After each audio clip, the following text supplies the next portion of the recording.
the model of governance that is a democracy is intricately tied to the notion of having some kind of free market capitalism, because from the days of Karl Marx, including the current kind of analysis from economists like Thomas Piketty, it's very clear that the natural tendency of free markets and capitalism is to provide very big winners who get so rich that they can become so powerful with their money that they can subvert the governance to their benefits.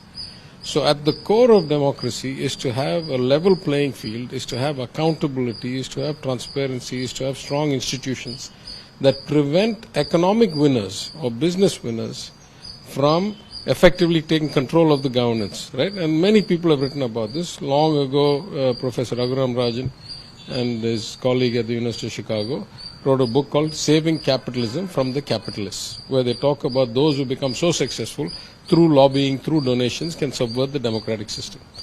So in that sense, if you start from the basics that democracy is vital for having free market capitalism be successful and achieve growth and improve people's lives, as opposed to communism or dictatorship, then transparency and level playing fields are vital to a democracy.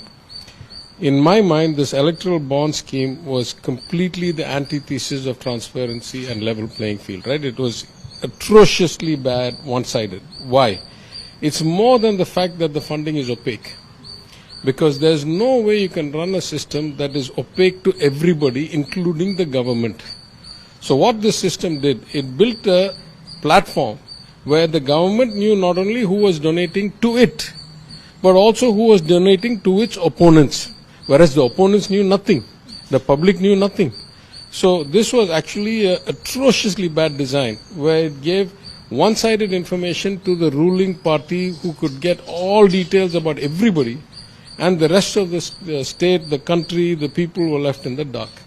So though it came very late, in my opinion, this should have been struck down as anti-constitutional or unconstitutional on the day it was announced or shortly thereafter. Though it is 6 years late,